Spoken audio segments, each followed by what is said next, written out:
હરિયાણા વિધાનસભાની ચૂંટણીમાં મતદારોમાં ભારે ઉત્સાહ જોવા મળી રહ્યો છે। વહેલી સવારથી જ મતદારોની લાંબી કતારો લાગી છે।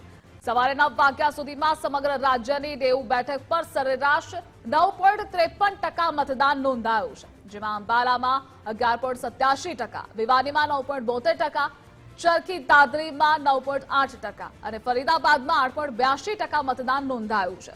તો ફતેહાબાદમાં સવારે 9 વાગ્યા સુધીમાં 11.81%, ગુરુગ્રામમાં 6.10%, હિસારમાં 8.49%, જ્યારે જઝ્જરમાં 8.43% મતદાન અને જીંદમાં 12.71%, તેમજ કૈથલમાં 9.54% મતદાન નોંધાયું છે। આ સાથે કરનાલમાં 11.10%, કુરુક્ષેત્રમાં 10.57%, મહેન્દ્રગઢમાં 11.51% મતદાન નોંધાયું છે। વહેલી સવારથી મતદારોમાં ઉત્સાહ પણ છે।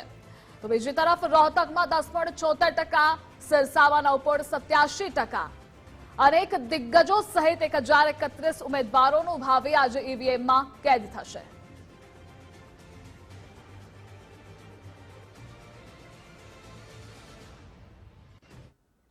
હરિયાણામાં 90 વિધાનસભા બેઠકો માટે મતદાન ચાલી રહ્યું છે। આ ચૂંટણીમાં મુખ્યમંત્રી નાયબસિંહ સૈની, પૂર્વ મુખ્યમંત્રી ભૂપેન્દ્રસિંહ હુડ્ડા અને કોંગ્રેસના વિનેશ ફોગટ અને જેજેપીના દુષ્યંત ચૌટાલા સહિત કુલ 1031 ઉમેદવારોનું ભાવિ દાવ પર છે, જેમાંથી 464 અપક્ષ ઉમેદવારો છે।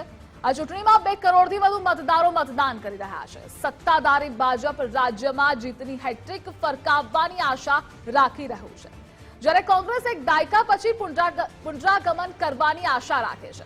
આ ચૂંટણીમાં મુખ્યત્વે ભાજપ, કોંગ્રેસ, આમ આદમી પાર્ટી, INLD, BSP, જેજેપી, આઝાદ સમાજ પાર્ટી સામેલ છે। ચૂંટણીની મતગણતરી 8 ઓક્ટોબરે થશે।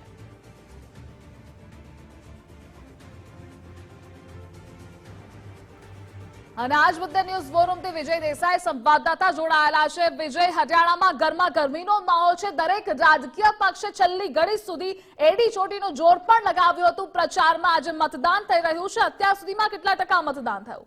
બિલકુલ, હરિયાણાની વિધાનસભાની ચૂંટણીનું જે દંગલ છે તે ચાલી રહ્યું છે। 90 બેઠકો પર અત્યારે 1031 ઉમેદવારોના ભાવિનો જે છે ફેંસલો થઈ રહ્યો છે। સવારે 9 વાગ્યા સુધીના જે આંકડા છે તે અનુસાર સરેરાશ 10% જેટલું મતદાન સમગ્ર હરિયાણામાં નોંધાયું છે। એટલે મતદારોમાં પણ ખાસો એવો ઉત્સાહ જોવા મળી રહ્યો છે। એક તરફ જ્યારે ભારતીય જનતા પાર્ટી હેટ્રિક મારવાના સપના જોઈ રહી છે, તો બીજી તરફ 10 વર્ષ બાદ કોંગ્રેસ પુનરાગમનના સપના જોઈ રહી છે।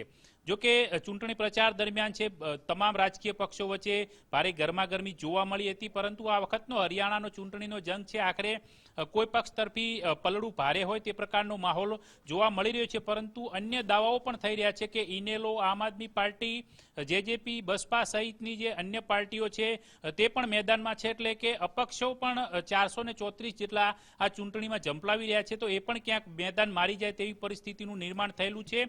આ બધા વચ્ચે મતદારોનો ઉત્સાહ પણ ખાસો એવો જોવા મળી રહ્યો છે। અત્યારે 20,000 જેટલા મતદાન કેન્દ્રો ઉપર સુરક્ષિત રીતે મતદાન ચાલી રહ્યું છે। એટલે કે હરિયાણાના મતદારોમાં એક ખાસો એવો ઉત્સાહ લાંબા સમય બાદ જોવા મળી રહ્યો છે, કારણ કે આ વખતે ફરીથી ભારતીય જનતા પાર્ટી હેટ્રિક કરે છે કે કેમ, એ સિવાય કોંગ્રેસ પુનરાગમન કરે છે કે કેમ, તેના પર ખાસ નજર છે, કારણ કે મુખ્યત્વે 2 પાર્ટી વચ્ચે જ આ પ્રકારનો મુકાબલો છે તે જોવા મળી રહ્યો છે। પરંતુ હવે જોવાનું રહેશે કે સાંજે 6 વાગ્યા સુધીમાં મતદારો કયા પ્રકારનો ઉત્સાહ દાખવે છે, ને આખરે 8 ઓક્ટોબરે કયા પ્રકારનો લોકો છે તેમનો જે અધિકાર છે એ આપ્યા બાદ છે કયા પ્રકારનું જે સત્તાનું શાસન છે તે કોને સોંપે છે તે નિર્ણય થઈ જશે। જી વિજય, જોડાવા બદલ આભાર આપનો।